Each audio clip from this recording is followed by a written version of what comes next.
Yeah. Okay, so welcome to the Comrex. So this is the Comrex kit. Basically how this works is you have 6 different ports right here. 1, 2, 3, 4, 5, and 6. And all of them will connect to a set of headsets. The third one is the best. 1 and 2 are pretty buggy, so try to stay away from those, but these are the best ones to use. So basically how those work is your local audio is the audio you hear in your headphones. Your return audio is how loud the return signal from back in the studio sounds.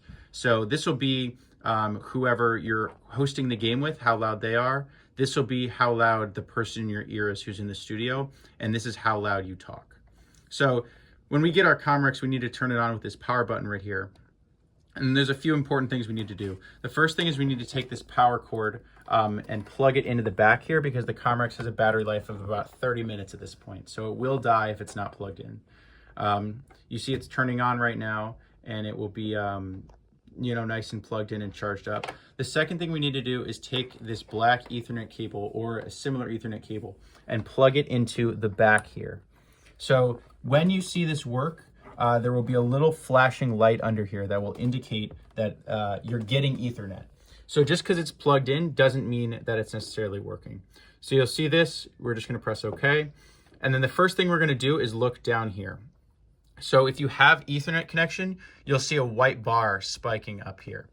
And in order to check to make sure if we're online or not, we look at this thing that says switchboard and you see it says offline. So that means we're not online. And then if I press this right here, if I tap this, you can see all the information about the Ethernet port. So right now the Ethernet port is plugged in, but it's not connected to anything on the back end. It's not plugged into an Ethernet cable or outlet right now. So for our demonstrations, we don't have one of those accessible to us, but we want to go with Ethernet always because it is significantly more reliable than our second option, which is Wi-Fi.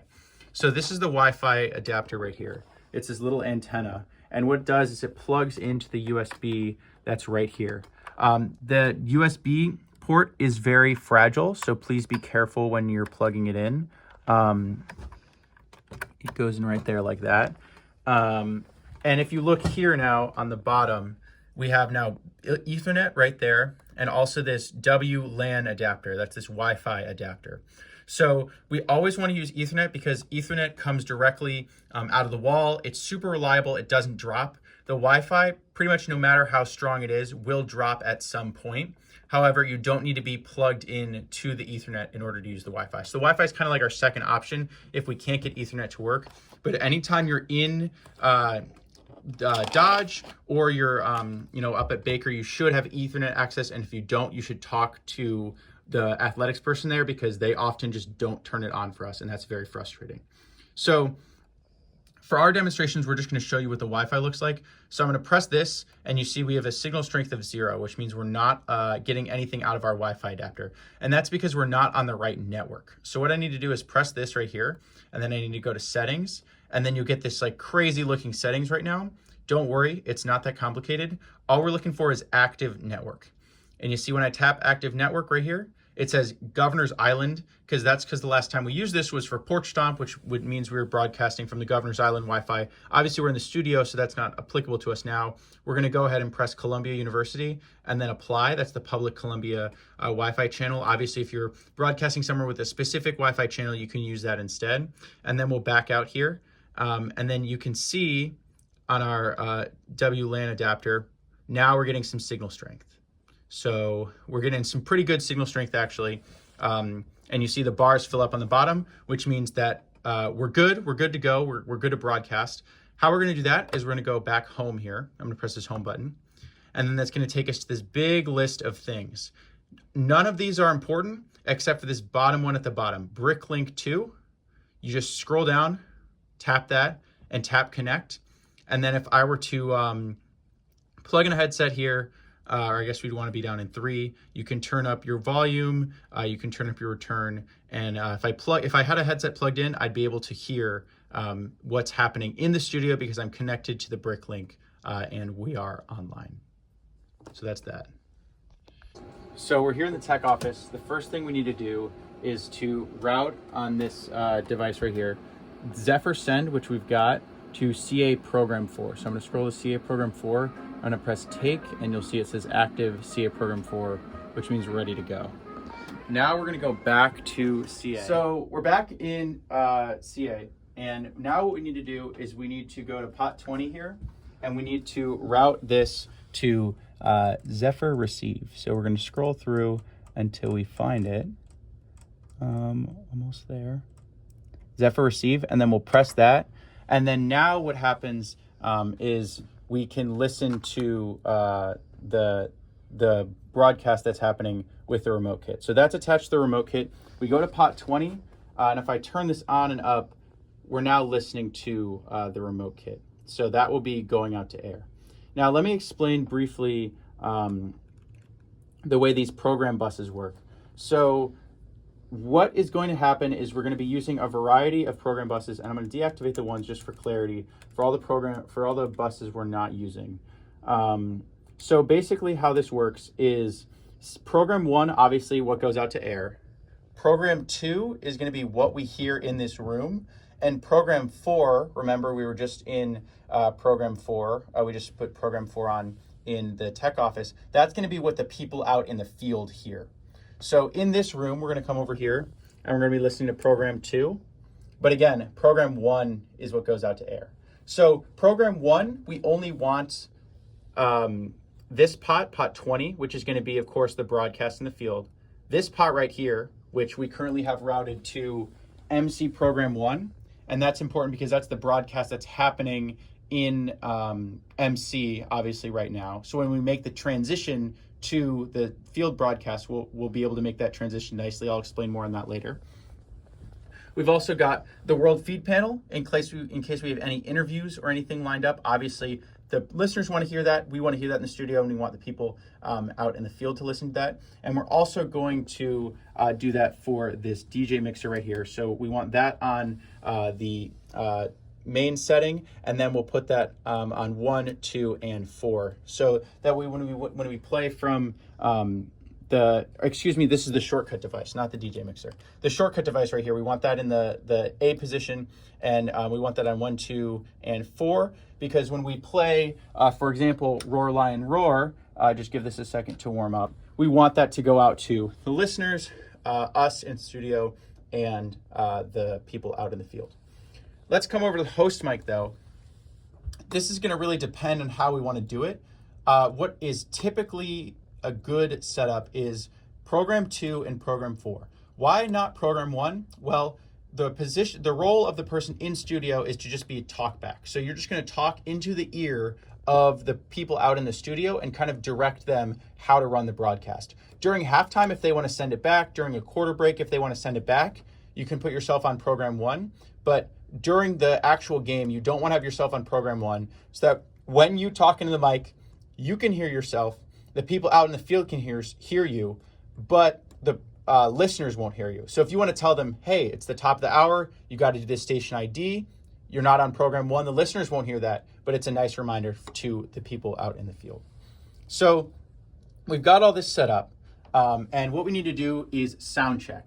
So this is important because when we sound check, we need to make sure everyone out in the field, their levels are all good, and that's fine. And we've got a perfect setup right now to sound check. We'll just have them, we're listening to them right now on this, and of course the signal is still in MC, so that's all fine.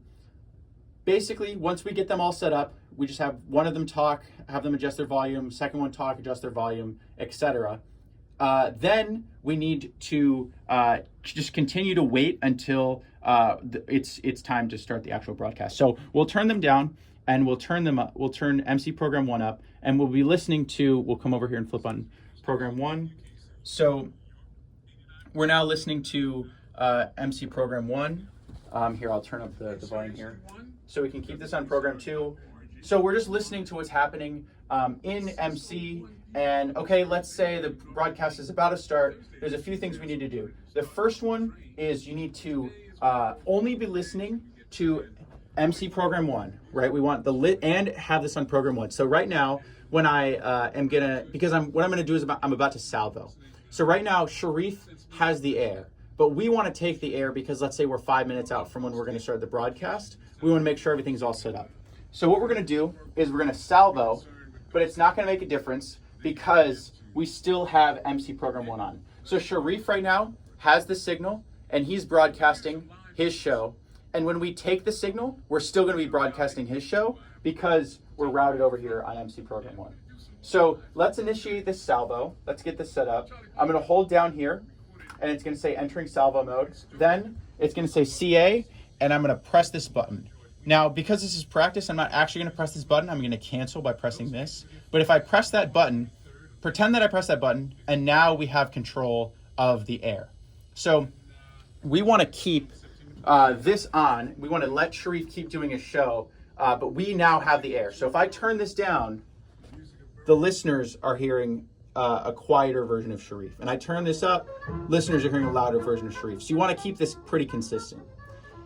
However, when you salvo, it resets what happens in the tech office. So what you did at the beginning with the tech office, where you walked in and you routed it to CA Program 4, you're going to have to go do that again.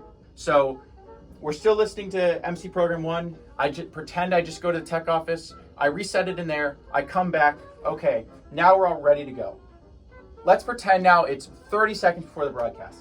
What I'm going to do is I'm going to come over here to the shortcut device. 3. So the shortcut's on. We turned it on earlier. There's just a switch in the back. We're going to restart it now just for the sake of explaining this device. So we're about 30 seconds out from the broadcast, and how we always start our sports broadcast is with roar line roar. Now I'm going to show you exactly where this file is. So when you open up the shortcut device, what it'll say is at the top is public directory. These are all sounds that came with the shortcut device. Now we don't want that. We want to back up to this, we're in the public directory. We're going to press exit, and that's going to bring us to the internal directory. Now what we're going to do is we're going to scroll up using this scroll wheel right here.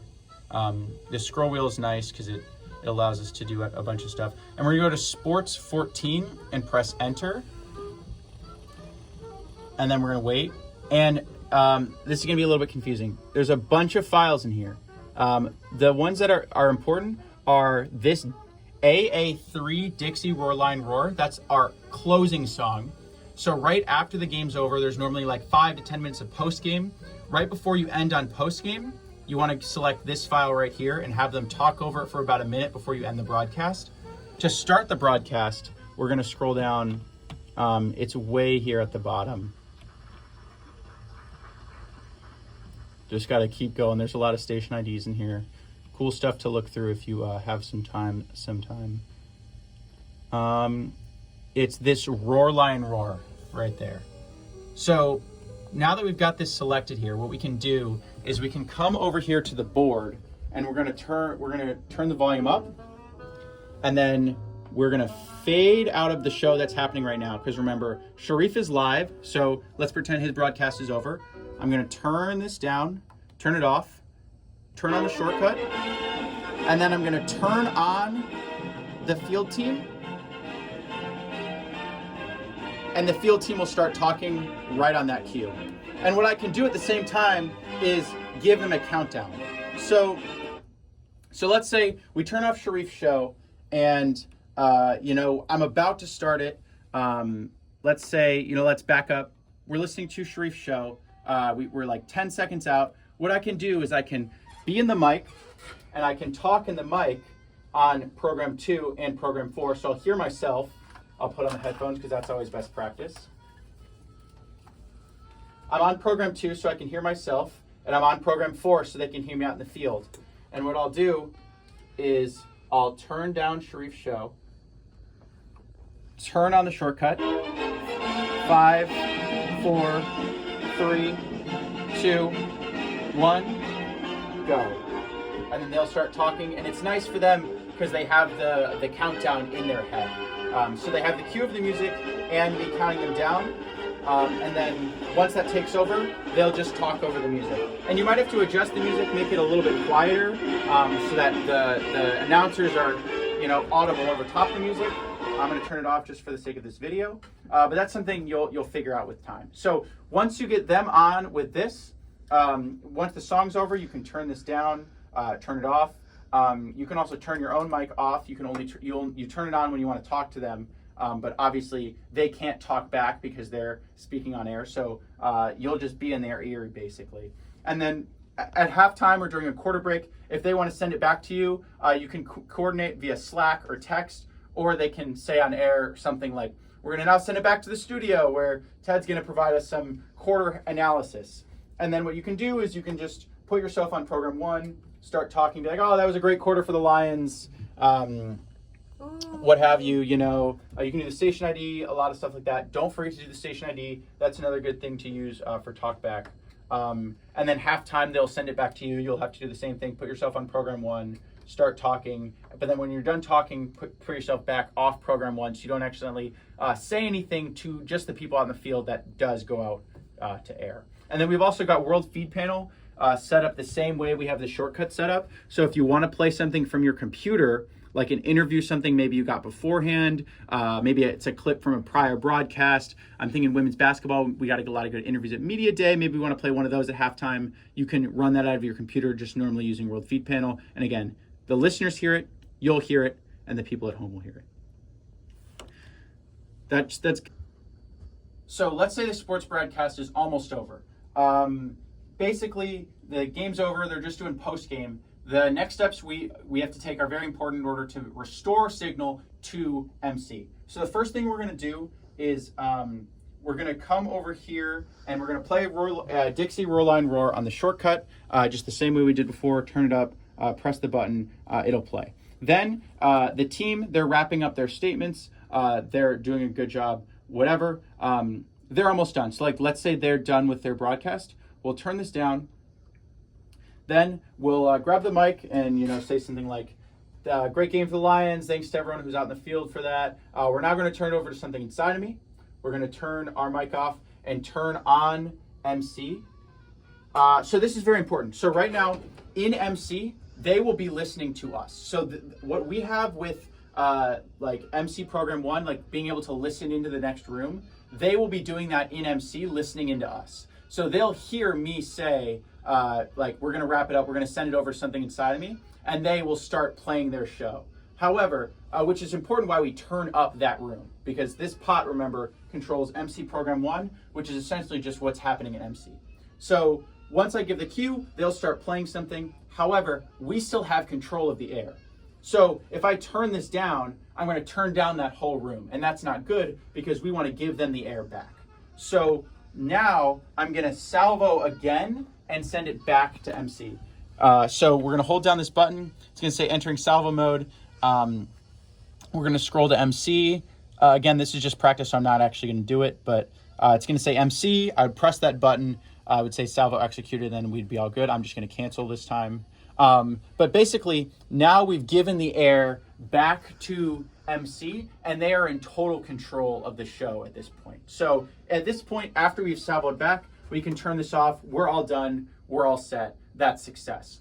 The big thing, though, is that you need to coordinate with the person in the other room to make sure that they're listening to your broadcast so that they can hear your cue. Because if you salvo before the end of the broadcast, remember, it messes up the tech office. So we don't want to salvo during the game. We don't want to salvo until after the sports broadcast is over, because if we salvo beforehand, it'll take them off CA program 4 and it will create an echo in the ears of the people out in the field. That's very bad. That makes it very hard for them to talk. It's super disorientating. It leads to a lot of stuttering and stuff on air, not what we're looking for. So that's why it's important to coordinate with the person in the other room, make sure they're listening to you and they hear your cue, and then you turn them on right after you give the cue, because it'll just flip right to their show. Once you turn them on, that's when you're good to salvo.